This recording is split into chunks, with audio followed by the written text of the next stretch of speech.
Gente, nós concluímos aqui com uma análise crítica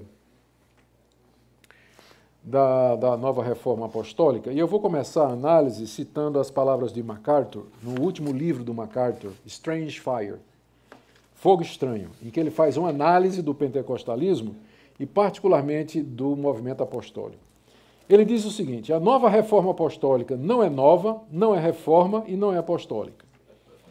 Tá certo? Não é nada. Primeiro, não é nova. De fato, não é. Não é nova, né?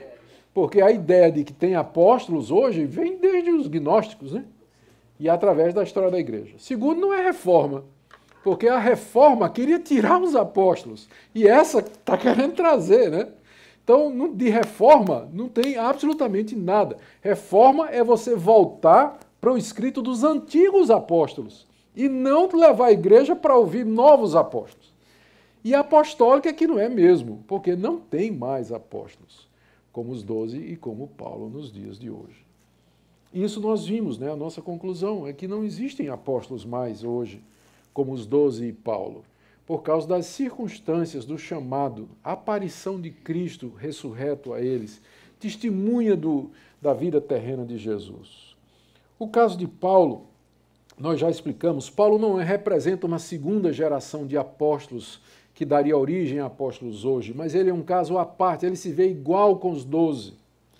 Os textos bíblicos usados, como Efésios 4:11, 1 Coríntios 12, 28 em diante, nenhum deles está falando ali da permanência do ofício de apóstolos na igreja. É estranho você ver nos escritos dessas pessoas e nos seus pronunciamentos a omissão do papel dos presbíteros. Eles não têm isso. É só apóstolo. Quando você percebe que boa parte do Novo Testamento gasta em explicar o que é um presbítero e quais são as funções dele. Mas você vê a completa omissão do ensinamento bíblico sobre presbíteros nessas igrejas de governo apostólico. E a gente tem, finalmente, o testemunho dos pais apostólicos, que eu gostaria de ler alguma coisa aqui, só para fechar. E aí eu vou dar uma oportunidade para que a gente faça algumas perguntas. É importante pegar isso aqui. Aqui, ó. Os pais apostólicos viveram nos séculos I e II.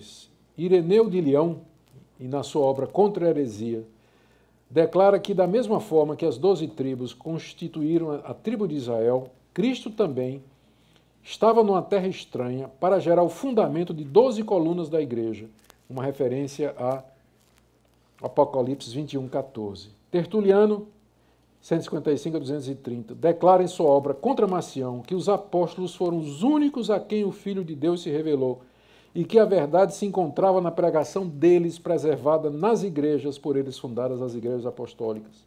Inácio, nasceu no ano 35 e morreu no ano 115, portanto, no primeiro século.